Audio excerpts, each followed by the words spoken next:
Perfect. So thank you for coming in today.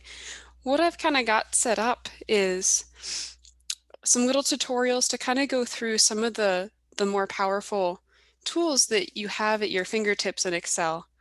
And these are tools that live under the data analysis functions, as well as the pivot tables and a little bit of macros, which is one of the most handy things that I've found in Excel if you're working with a big data sheet. So I'm going to try to jump right in, and also if I forget, do remind me at the end that I have something to share with all of you, just a place where you can access more information and more courses, because obviously we can only go into so much in a little 1 hour session. And there's so many ways to utilize these tools that obviously I can't really do them justice. So do remind me that I have that to share at the end if I forget. So with that said, the first tool that I wanted to show you guys today is called GoalSeek, and this is a tool that lives under the Data tab, and right over here under Forecast, it shows this what-if analysis, and this is a really handy tool for when you're making different kind of algebraic calculations that have maybe a few more components that you want to deal with in your own head or doing it out on paper. Excel will do it for you.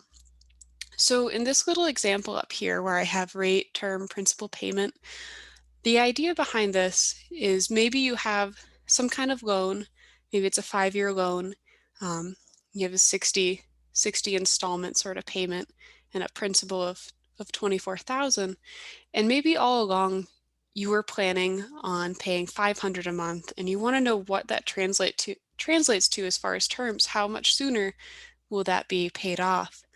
And so this is where you can use what's called the GoalSeek function. And so I can click anywhere, go to the what if analysis, and go to GoalSeek, and this will do that calculation for me. Right now, because I had it selected outside, it has that cell brought up. I can delete that real quick. And it says set cell.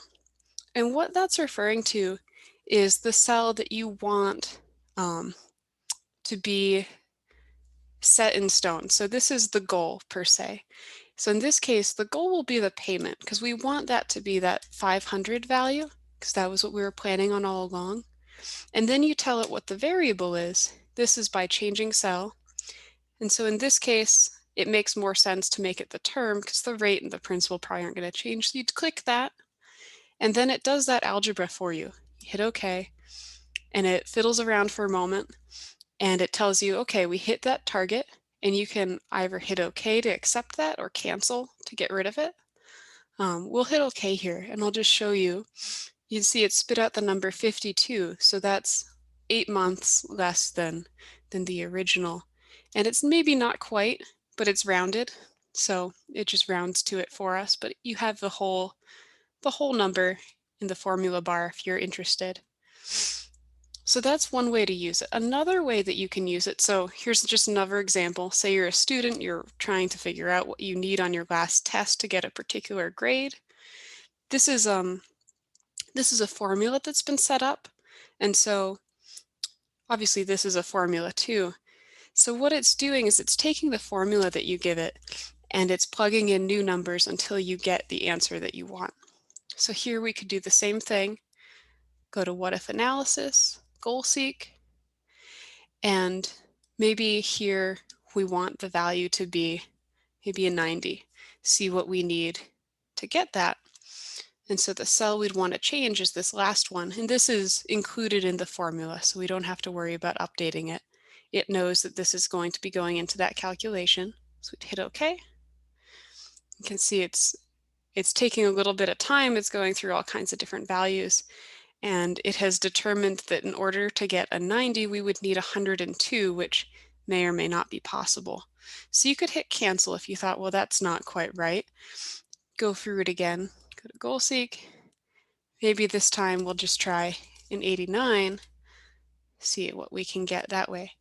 And it's interesting that this particular method takes longer for this equation. I'm not entirely sure what sort of formula it's doing for it. I'm guessing some kind of iterative model, but I am not a mathematical modeler by no means. So Here you can see if we get a 95 on it, we'd get an 89. So it's pretty handy. You could use the same thing over here. Say you found out that you had a budget maybe that was larger than you anticipated. You could calculate how much you could increase all of these salaries by to figure out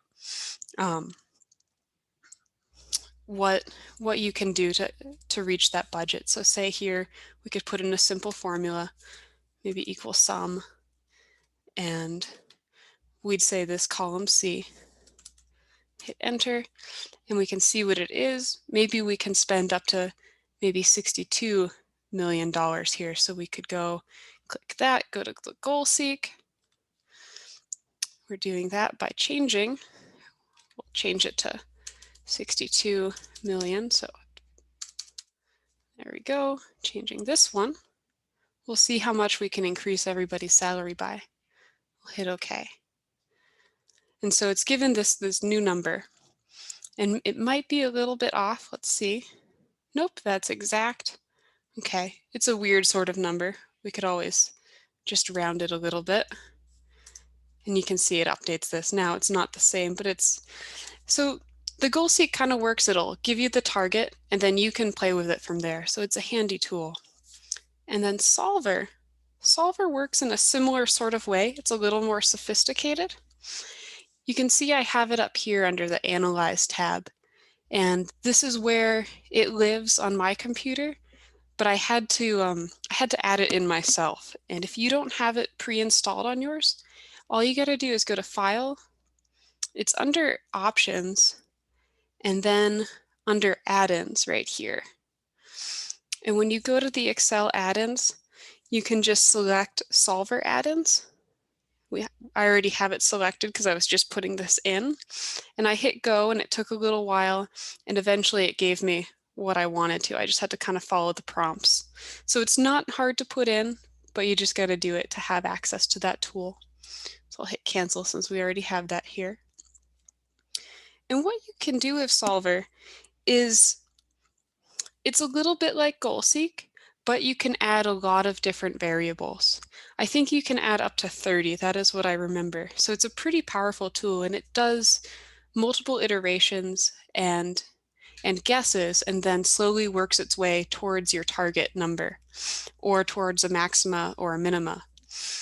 So in this case, we can select here these two cells here and here are linked, so it doesn't matter which one I select. But if I go up to Solver, let's imagine this is some kind of budget that perhaps I know that I can fiddle with a few of these values to get maybe a higher total. Let's say the goal for the quarter, right now I have it 258,000, maybe it's 260,000. Something that we can do is go to this value of, oops, my mistake, I put this into the wrong spot. This is going to be the cell value right there. And here's where we'd put in that goal of 260,000. There we go.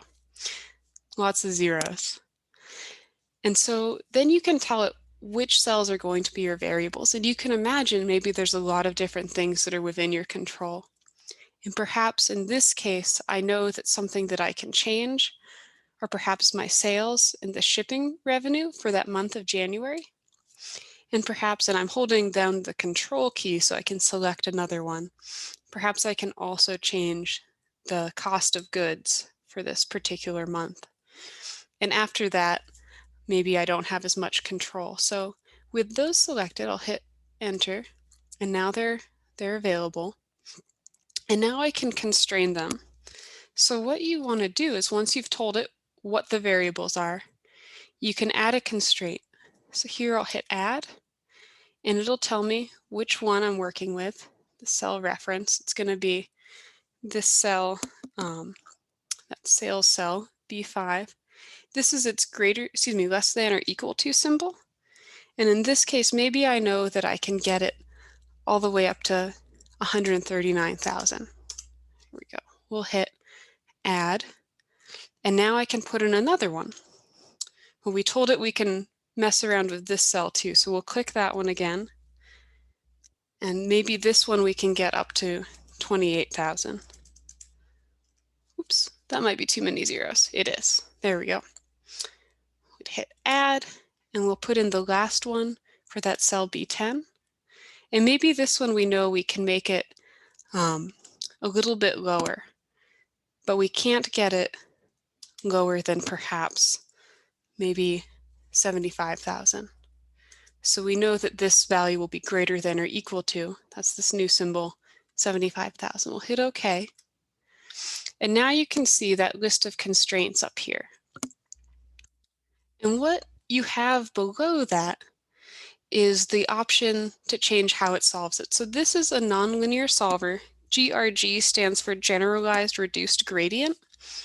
And what it's doing is it's finding a nonlinear function that takes all of your variables into consideration. So this is a multivariable equation, and finding what that shape looks like based on some value that it puts in to begin with. Usually it's your starting values that are already in the function, and trying to see which way it can go with each of those numbers until it gets closer and closer to the value that you've asked for, in this case 260,000.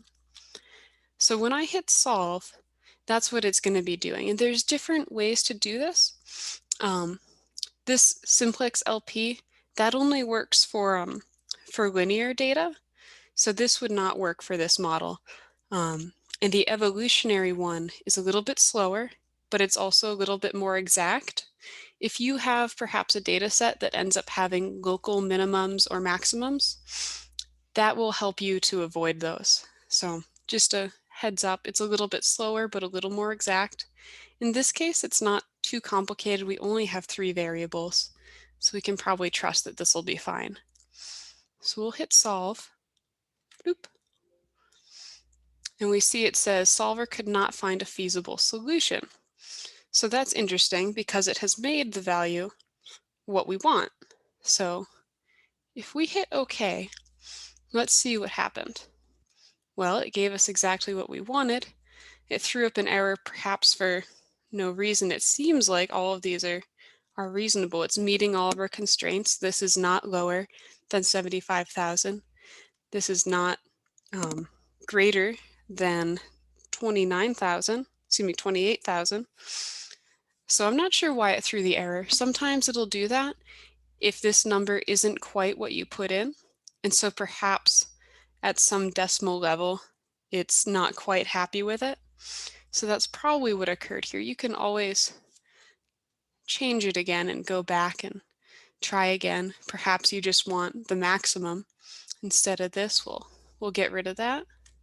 Hit delete, find the maximum given these constraints, hit solve. It doesn't have a problem with that at all. So we'd hit OK, and you can see it's maxed out these values and minimized this one, which makes sense given the type of data we asked for. And you get that maximum value. And something that's handy about finding those maximum values is you can have these different scenarios, and that was the next thing I was going to talk about. Under scenario, this is a little bit more complicated of a budget, and you can imagine playing with all of these numbers would be a lot to work with. So what you would do for something like this is you'd look at the spreadsheet and you'd notice, okay, these are all numbers that are somewhat based on these January inputs. These January inputs are whole numbers. Everything else is a formula based on something else. These are all projections based on that first month. So what we can do is come up with scenarios like we did in the solver, but have them be specific versions. So here, what we'll do is we'll click in the data, and under that what if analysis, this one that's already built in, you don't have to add on, there's the scenario manager. So if we click on that, we can see I've already put in one scenario, and that's the way this spreadsheet is set up right now, and I named it standard. And so as it is, it's saved, and what we can do is we can add some different versions. So if I hit add, we can maybe make a low-end projection for this particular budget. And I've told it I want to change the same cells as before, B5, B6, and B10. These are all January numbers. And what I can do is I'll hit OK, and then tell it what this scenario looks like. So perhaps in this low-end scenario, I know that this might be as low as 1.5 million. Let me make sure I put in the right number of zeros here. And maybe this is as low as 275,000. And this is as low, excuse me, as high as a million. 1, 2, 3, 4, 5, 6. There we go. Hit add. And now we can see, oh, it's asking me to put in another scenario. I didn't mean to do that. I'll hit cancel. But you can see now it has that low version as well. We can add maybe a high version, and I'll just do this quickly so that it doesn't take too much time. And you'd put in your high-end projections for each of these variables. And you can imagine maybe you'd have a lot of different options, and you'd want to switch between them and look at them pretty regularly. And what you can do is set up these scenarios to be easy to access. So we'll hit OK. And you might notice this sheet behind hasn't changed at all. To look at these, all you have to do is hit the Show button. And it's not going to change the original data. That's why it's handy to keep the original data as a scenario itself. Otherwise, it would change it. So we'll hit High, we'll hit Show. And now you can see the rest of the spreadsheet has been updated to match. We can do the same thing for Low. And if you want this to be something handy to access frequently, we'll hit Close here. There is a good way to do that. This is the Quick Access toolbar up here. We've talked about it earlier on in sessions. You can click anywhere in it, and we can click Customize Quick Access Toolbar. And in here, there's this option that says Popular Commands. There's also an option that says Commands Not in the ribbon. And it's under this that we can access scenarios. And this is just pretty cool and helpful for jumping around. Whoops, I've scrolled down too far. Here we go, scenario. We'll hit Add to bring it over, and we'll hit OK. And now you can see there's this little circle icon up here. And if I hit the drop down, now I can cycle between these just from the top menu, which is really useful if this is something that I'm working with a lot. So just a handy thing to see. And the last pretty powerful data analysis tool I wanted to show for you today before we move on to pivot tables is what's called the data table. And this is a way to populate a table with a function all at once. So you don't have to take as many steps to fill all of these cells with different formulas and link them back to the different values in the columns and the rows. It's just a little bit more straightforward. So what we'll do is set up this particular cell with a formula, and you'll probably see that through this, setting up tables is pretty important, not only for data analysis, but also for pivot tables. So learning how to set these up in a way that will work for functions is just a good practice. So if we click in this cell, I'll start putting in a formula. We can imagine maybe this is payments for a house or something. We'll hit equals, and there's a payment function built into Excel. It's PMT. Double click that to get it going. The first thing it asks for is your rate. In this case, rate is 3%, and then you always divide it by the number of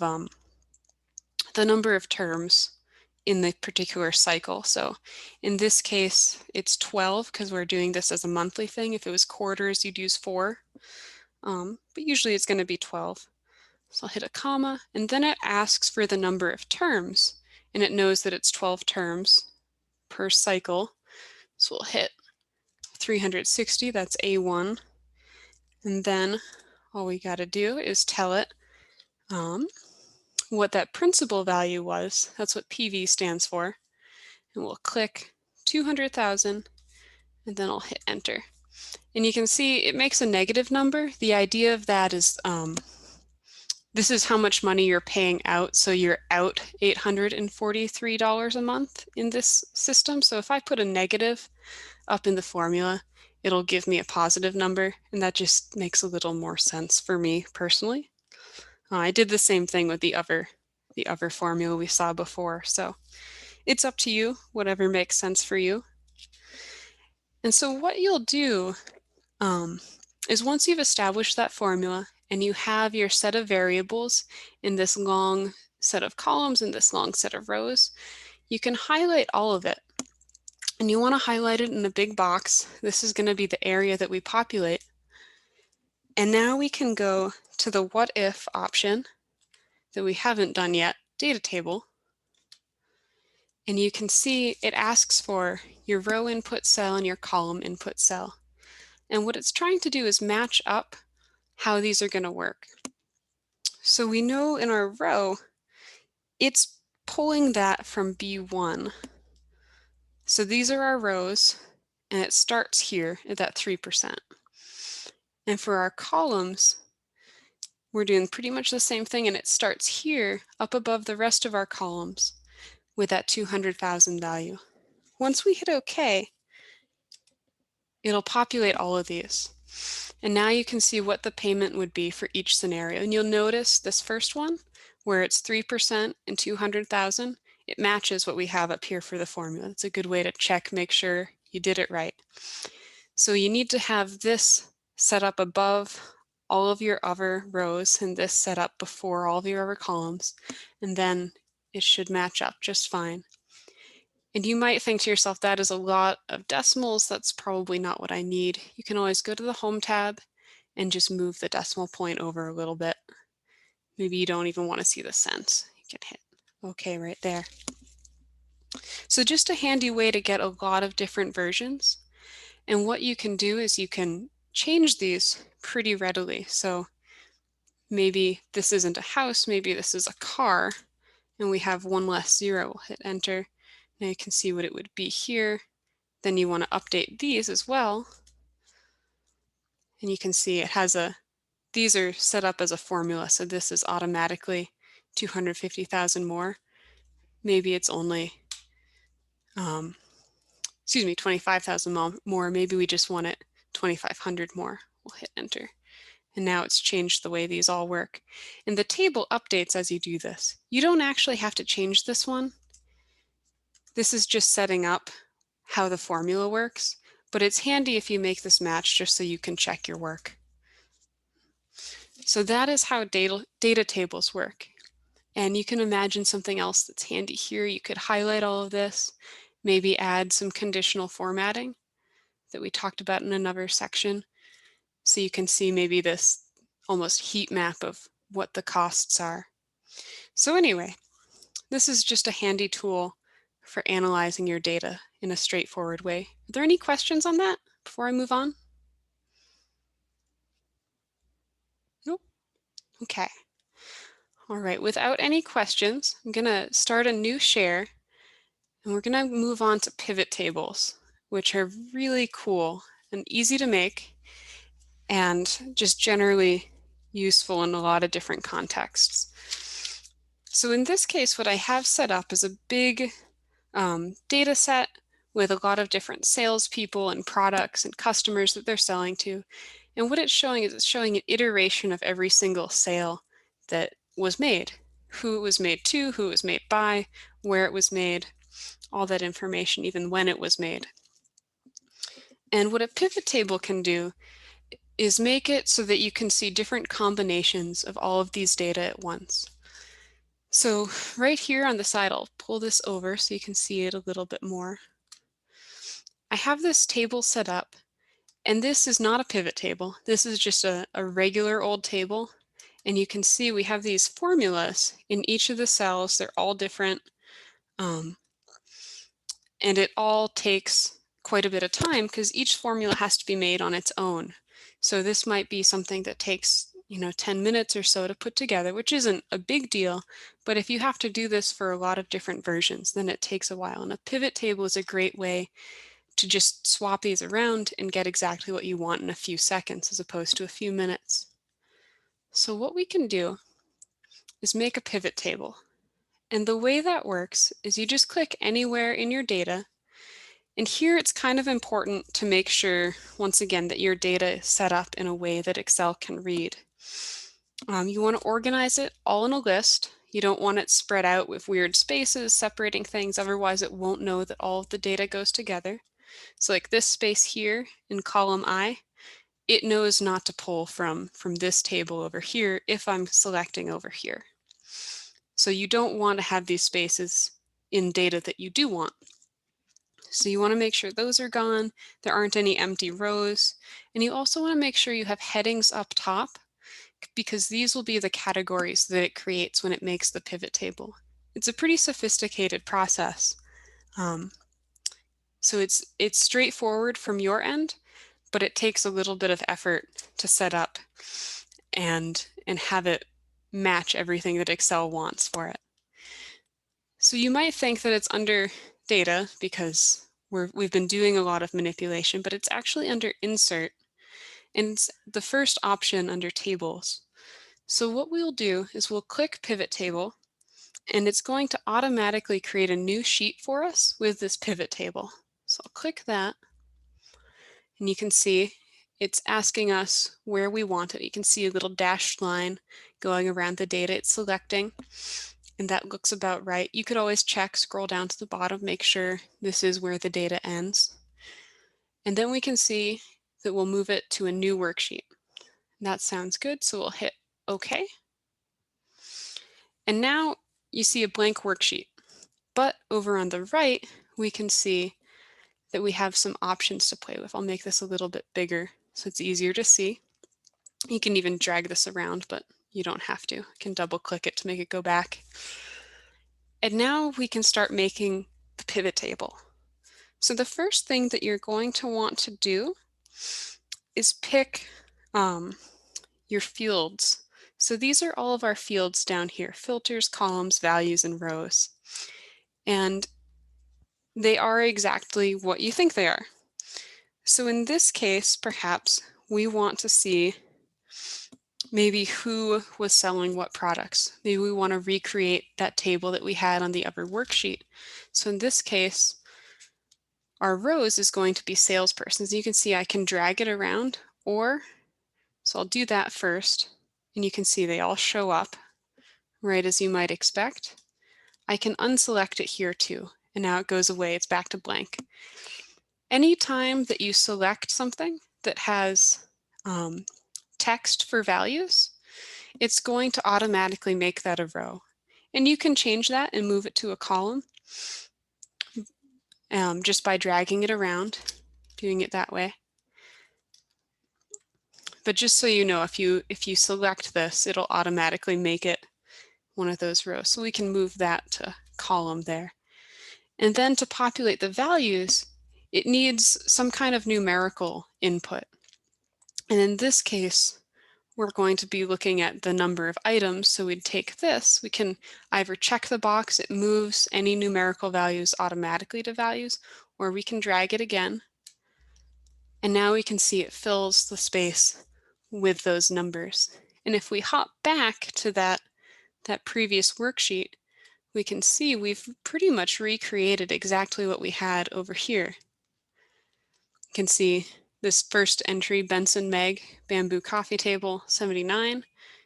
Go to that pivot table, we can see the same value right here. So that's pretty handy. And you might notice we have these labels up here. It says row label and column label that we don't necessarily need. Something that is easy to do to get rid of those is you'll see we have some new tabs available to us to work on this pivot table.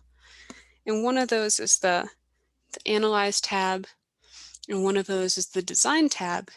And the Design tab lets us change the layout a little bit. This is probably the easiest way, I think, to make it look a little bit better. So we can go to the outline form, and now it has replaced those groupings with the names that are provided from the worksheet. So that's pretty handy. And tabular is pretty much the same, it just has grid lines. So those are my two favorite ones to look at, but those are handy for us. So kind of moving on, I had it reset up over here on a separate tab just in case something went terribly wrong while I was presenting this today.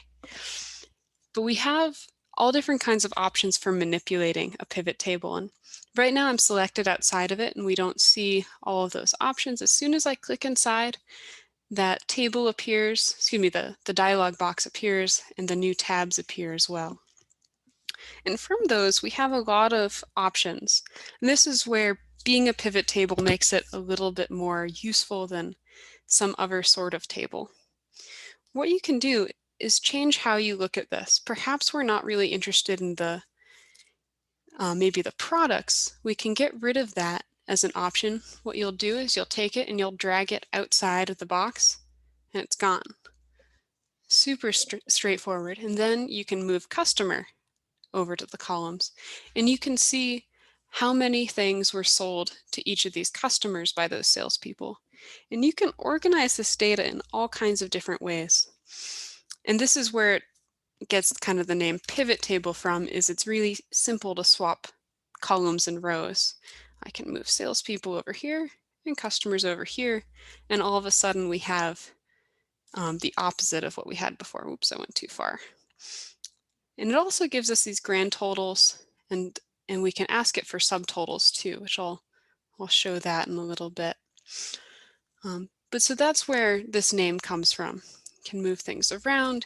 Perhaps we want to see not just the customer, but we do also want to see maybe the region. See how many of that customer per region. Well, that looks a little bit complicated, so we can always just move it around, see what we get instead. Okay, that looks a little funny. But anyway, the point is still the same. You get to see whatever it is that you're kind of looking for.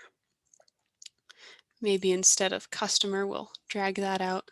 Just look at the region. And then maybe we want to look at maybe the product by the region. So you can imagine there's all kinds of different ways to do this. And it makes it really easy to hop around and make a new table without doing too much work. All the data is already set up in the reference sheet, and then we're just telling it what to pull and how to set it up, and it does it for us. So that's kind of the beauty of a pivot table. And you may be wondering, how does this work as far as it being stored? So let me get rid of region and go back to our salespeople and show you how to update this, because you might think, I'm going to go back to the sheet where this data comes from.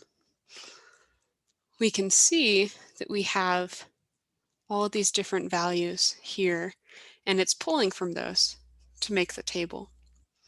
But let's see, perhaps we're looking at this one individual, Meg Benson, who sold 79 bamboo coffee tables. Let's see, we can find one of hers. All right, maybe instead of 9 in this, it was 10. And we want to see that update. We'll hit enter, and it updates over here. That was actually something else. That was the chameleon couch. I didn't really pay attention to that. But either way, we saw that it changed. And you might want to go to that pivot table and say, okay, did that change? 1679, let's go to that over here. Okay, it didn't change. So what you have to do to refresh is a little bit complicated. There's this thing called the pivot table cache, and that is where a version of the sheet that you're working on is kind of saved and held in place in time to be used for the pivot table. And you have to update that anytime you update your sheet, you have to update the pivot table as well. And it's under this Analyze tab. And let me see, right here, you can see there's a button that says refresh. And once I hit that, it's going to look back at its reference sheet, update the cache, and then update the pivot table. And you can see it just made that change. So a little bit of an extra step, but it's something so that maybe you do have a particular version that you want to keep track of. Excel kind of has this check in there so it doesn't change on you unexpectedly. So that's pretty much how you would make a pivot table and update it. And then you can also do different sorts of things with grouping on a pivot table. In this case, I have it set up so that we have all of the dates when things were sold, and all of the regions where they were sold. And this is kind of messy to look at. And this is why grouping is something that's important and useful and not possible in a regular table, but possible in a pivot table, which adds some really cool dynamics. And you may be looking here, I'll go to the Home tab just so you can see. This header is categorized as general, so this is just a text field. If I click underneath it, within that column, you can see it's categorized as a date. And this is another place where it's important to have things set up as dates or years or times, depending on what you're working with, and have this field reflect that. That way, when you're trying to manipulate the data, it has all of the functionality built into it that Excel would apply. So here, if I go to date and I right click, there's an option that says group. And this is really cool. It knows that this is a column full of dates. And so you can see that in this grouping dialog box, it shows the start date, the end date, and all of these different time-related categories. And so you can automatically swap this from these individual days to just being months, quarters, or years. And you can choose as many of these as you want, which is pretty cool, and it makes these different subcategories for you. So if we just do months, we'll hit OK, and we'll see now we have this really streamlined table. Instead of having just a couple sales for a particular day, now it's grouped them by month, and we can see there's much more information combined into this cell, and you don't have to deal with some kind of formula. It just makes that conclusion for you and then gives you the totals as a result.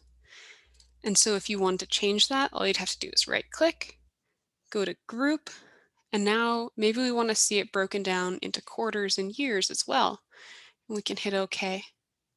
And now you can see it has all these different little categories within categories, which is really, really pretty versatile.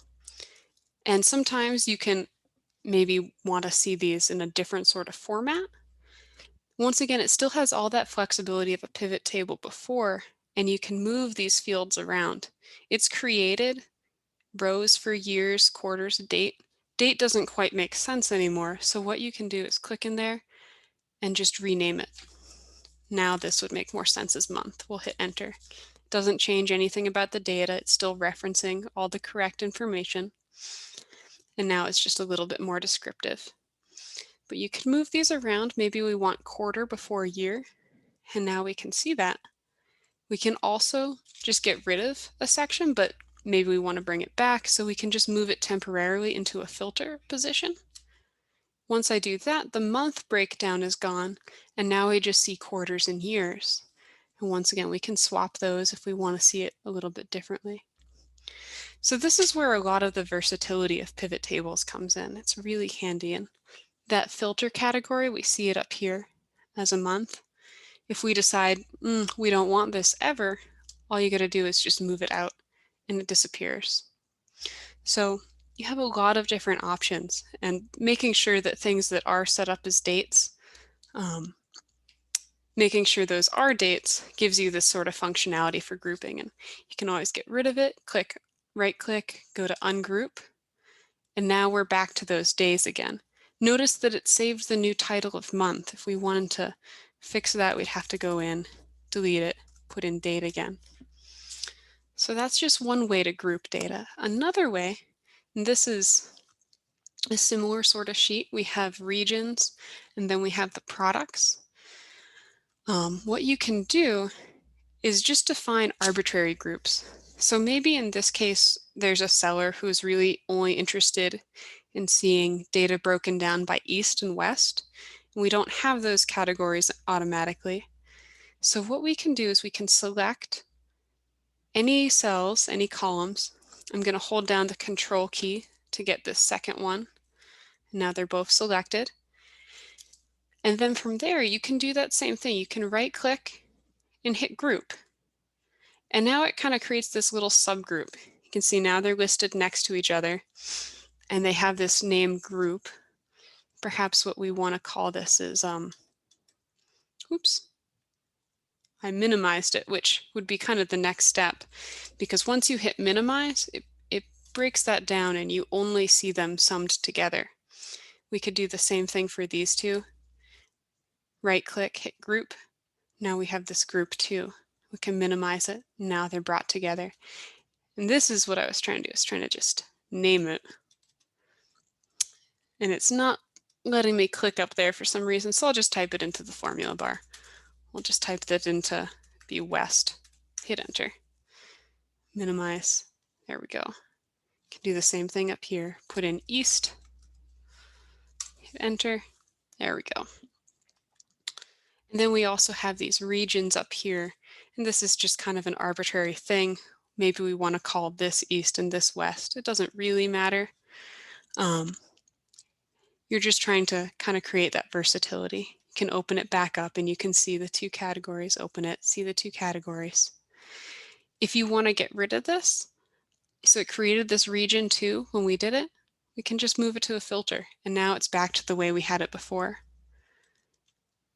You can bring it back and now we see it again. Now notice I brought that region 2 underneath region 1, and so now what it's trying to do is create subcategories within the narrower category for the big category, which doesn't make sense. So we can just drag it down below. Now it looks a little bit better. So that's how those kinds of groupings work. It's a handy way to reorganize your data and make those sorts of changes really simply. One last thing as far as organizing a pivot table goes is we have a tool at our disposal called slicers. And if you've been watching these for a little bit, you've probably seen a slicer before. We can use them in tables as well, but pivot tables make them particularly useful. I've kind of shown that you can move a lot of things around, hit the minimize and maximize buttons to see specific things, but you can also use slicers to do this too. So as you maybe move something like products to the filters, notice how it appears up here above. You can then just kind of hit this and maybe select certain ones to kind of decide what you want to see. Hit OK. And now it's created those as options within here. So the slicer lets us do this a little bit differently. I'll hit Control Z. Now we can go to this Analyze tab, and this is where slicers live. If I hit this, here we go, hit Insert Slicer, we can decide what we want to group these by. So perhaps in this case, we want to be able to group it by salespeople, by product, region, and by customer. And these are going to be different values, so we don't need to worry about that. We'll hit OK. And now we can see we have all different little slicers that we can use to sort our data. So here we go. And if you were doing this for maybe something that you're using frequently, you'd want to resize these to a pretty specific sort of size that really fits. This, it doesn't really matter. Here, maybe we want this to be 2 columns because it's pretty long. That option is right up here. We'll just put in a 2, hit enter. Now we can see all the different people. And these are fun. You can modify them however you want. They're just a little bit more visual when it comes to working with these pivot tables. You can make them different colors if that makes it easier for working with. And so then what we do is we can select these and see different information without having to modify it from the pivot table itself. Maybe we want to see that northeast and southeast together, and we don't want to have to add those regions. What we can do is tell it that we're selecting multiple by clicking that, and then select those. And now we see both of those regions for all of these different products and all of these different customers set up within the same table, which is pretty handy. And you might also notice that when you do that, it kind of grays out some of the other options. And what this means is that there just isn't any value for that category, And that's what made the table smaller. If we were to select all of these again, now everybody's available again. And what that tells us is that certain salespeople only sell in certain regions. And that's something handy to know that we might not have noticed from the original data. So that's kind of a little overview of how to use a slicer in your pivot table. And then one last thing that's pretty handy is the pivot chart. And pivot charts are a lot like regular charts, and they just kind of apply specifically to a pivot table. And they can be updated as you update your pivot chart, as you update your pivot table. And they're really easy to put in. All you gotta do is go to that Insert tab, select somewhere inside your pivot table. Oops, looks like I haven't actually turned this one into a pivot table. So what this will do, so in this case, I just have a data set without a pivot table. This is the same one as we had before in this Creating tab that I had open. What this will do is at the same time that I make a pivot chart, it will make me a pivot table. It'll do the two simultaneously. So I'm going to click that, and we can see it's asking for the range again. This is doing exactly what it did before when we made that pivot table. We'll hit OK. It's going to make a new sheet. Now you can see it's got a table space and a chart space already laid out. And from here, this is something a little bit I think is more intuitive if you have to make a chart from scratch, because you get to drag these values around and tell it what is going into the row, what is going into the column. And I personally just find that easier as a more sort of visual person. So you notice that it's blank and you want to maybe have your salespeople as your row. You can see it actually says axis and legend, but these are the same sort of thing. We'll just put salesperson on the axis, and perhaps we'll put our number of items is the value. And you can see it's already starting to fill this out a little bit. And we can see how many of every item, how many items total each of these individuals has sold. And maybe we want to break that down further by product. And so that wouldn't quite make sense to go on the axis. That's just too much. That doesn't look right. So we'd move that to legend, and this becomes a category within a category. And you can see now it has a table that matches the chart. And so this is roughly what we want. And you might say, well, that's really busy. That isn't what I want. But something handy that you have available to you is, as long as this chart is selected, not only do you have the Analyze and Design tabs from the pivot tables, it's also the Design tab for charts. So from here, you can change anything from the theme and the style to the chart type. And in this case, this is where we'd probably want to modify this. We'd probably want a stacked column of sorts. We'd hit OK. And now you can see it looks a little bit more reasonable. We've got our data set up in a way that's a bit easier to understand. And so that's kind of the very basics of how a pivot chart works. You don't have to have, you can start right from the table. If I were to delete this, perhaps, we'll hit delete. We still have this table, and all I have to do is insert pivot chart, and then it just asks me what kind of chart I want, and that makes it maybe is easier. Set up the data how you want, and then boom, chart. You don't have to select the data at all. And it makes it really easy if you want to swap things around. So maybe instead of by salesperson, we can get rid of this the same way we did, and maybe we can put it in by region. And now we can see it in a different way. It's an easy way to get different kinds of charts, just as it's an easy way to make different kinds of tables. And you have the same sort of formatting options as you do for other charts. If I go to this Format tab, now you can see I can format the chart area, format a particular selection. I can double click on some piece and it'll create, this is a little bit big now for this purpose. We'll make that smaller so we can still see the chart.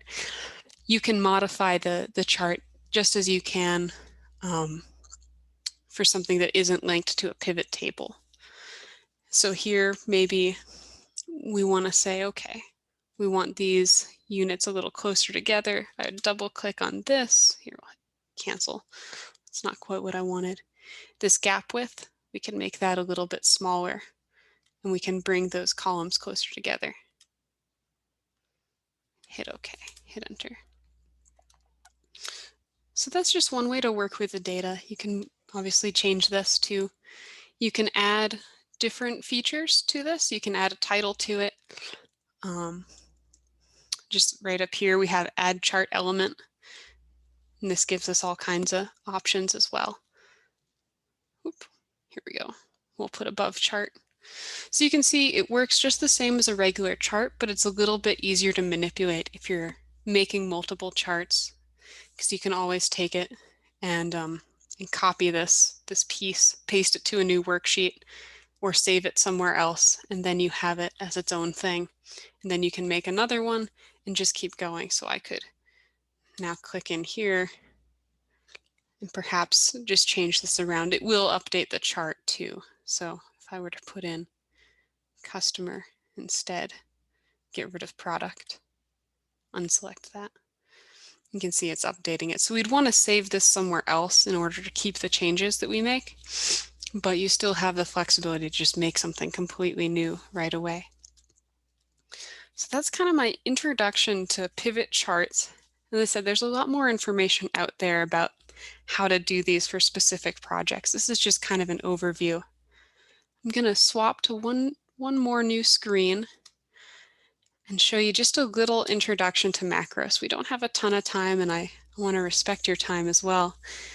But I think this is something really handy. A lot of folks that I know who use Excel frequently will use macros as a way of autonomizing different functions that they're working with.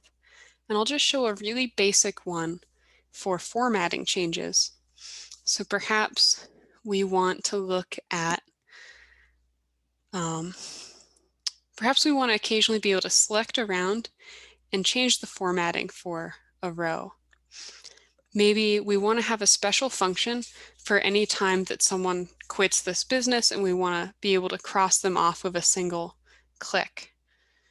So what we can do to make this happen is create what's called a macros, and it's a little mini function that, and it doesn't have to be mini, that kind of records what we're doing and then can replicate it at a keystroke or a button push. So here, I'll show you a really basic one. So macros live under, let me see, let me make sure I can find this. I want to say it's under data, but it's not. I should have made a note because I always forget this one. View, that's right. Right here, macros here.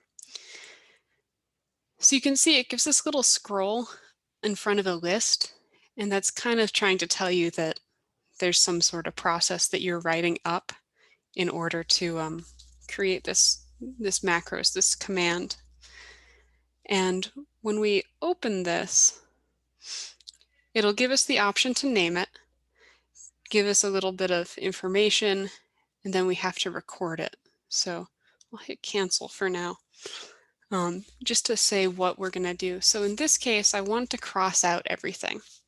What I have to do that personally is I have to select a whole row, and then I have to go and click File, Home, go to this font tab, go to a strike through, hit OK, and maybe I also want to make it red too at the same time so I can really see it. And maybe even I want it to have a border. And these are all things you want to decide before you start recording the macros, because anything you do will become part of that. If you were to take a break in the middle of recording a macros and print something, that would become part of its command sequence. So it would print something every time you go to use that feature. That border doesn't look the best. Maybe I want that to be red too. Or maybe to fill the whole thing. Fume. Maybe something like that. Maybe that's what I want it to do. So now that I've kind of decided that that's how that will look, I know the steps that it takes to do that. What I can do is I'll take this format painter and apply it to this and get rid of that so that I can redo it. Oops, this is a little bit funky. This is not centered. Let's bring it back. There we go. Okay, so we will go to that view.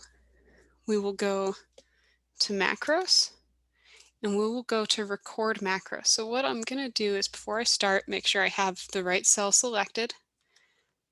Hit record. We're going to call this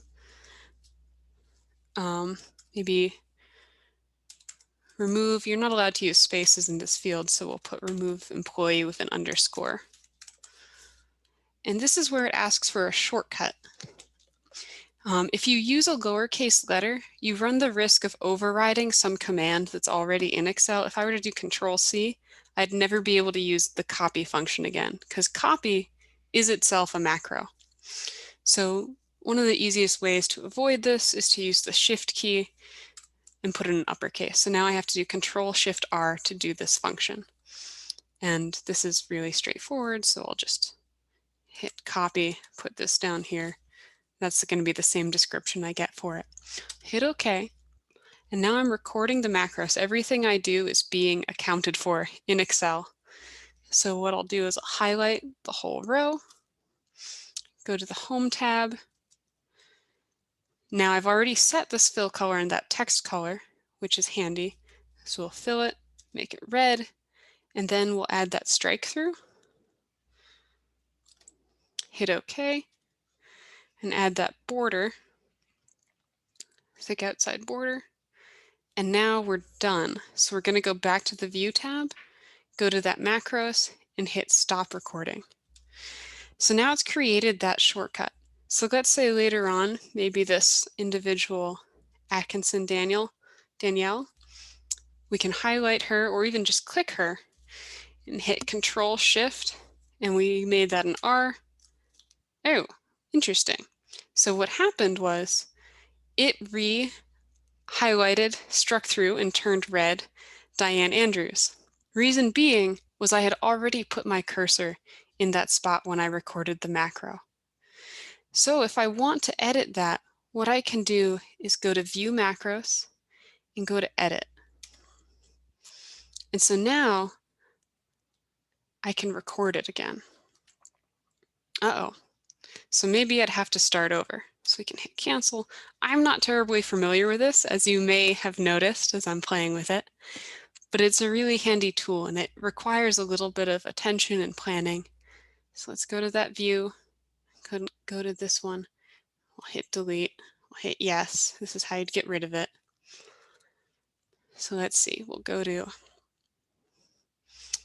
record. We'll make this just remove. Shift R, remove, hit OK. And now we'll record it. Ah, it's already recording. Perfect. So what will have to happen is, let's see, we have to be able to select something. And then we have to be able to change the formatting. Boop, here we go. Boop, boop. Right now I'll just kind of test it. The strike through. We'll just test it for just the name since I didn't highlight all of it. Just to kind of get the idea. And my zoom bar is right in the way of where I have to get to for view. There we go, so I can get out. There we are. Stop recording.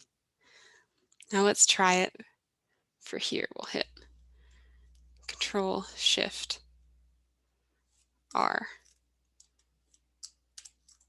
It moved me back up here. So you can see it takes a little bit of time to figure it out. But as you can imagine, automating certain processes can be really handy. Perhaps you're automating some sort of sorting process. That would be a useful tool to be able to have at your disposal. And if you have time and would like to learn more about this, let me show you real quick one way that you can do this. Here, I'll open a new window real quick. We'll go to we'll go to the website I was going to show you for more information before we run out of time. So here we'll go to New Share. We'll go to my internet browser screen. Hit share. So this is lynda.com, what I'm showing you right now. And this is something that you have a subscription to through the Bozeman Public Library if you have a library card. And if you don't have a library card, feel free to come by the library anytime we have our curbside hours and we can get you set up with one. Otherwise, you just go to here, go to bozemanlibrary.org, and it lives under the e-library and under online courses. Down a little bit, we have this lynda.com. That's where I was before. We'd go to Start Learning Today. And it'll take you right to the same link I was at before, except this is the sign-in page where you just put in your library card, put in your library PIN. Just a fun fact, if you've forgotten your PIN, we can always help you out with that. And by default, it's just change me. No spaces, all uppercase. I don't think I'm giving anything away by saying that. And you can scroll through and you can see there's all kinds of different business related courses, but say you want to know how to use macros by someone who's a little bit better at it than I am, you can click on that, search it, and you get these really in-depth courses on pivot tables, and here's one exactly for macros, here's macros in depth, and you can also see versions for different iterations of Excel. We have 365 in 2019, 2013, and 2010. So depending on what you're doing, if you have a slightly different piece of software than the one I've been using, it can also give you tricks for that. So here, I'll stop sharing, turn on my video. Does anyone have any questions that they want to go over before we sign out? I know we're at the 1:30 mark and I don't want to hold you hostage, but if you have any questions, I'll happily answer.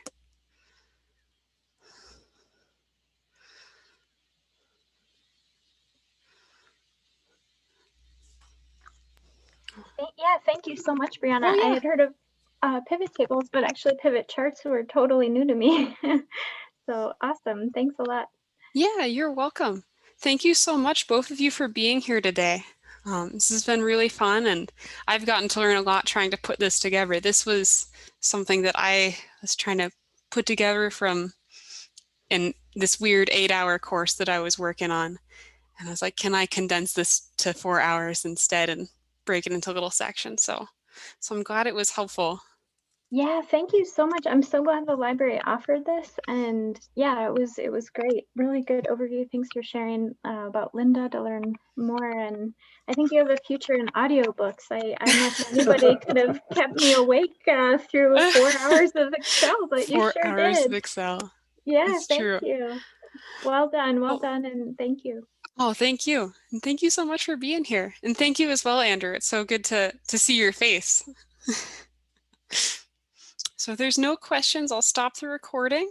I'll do that right now.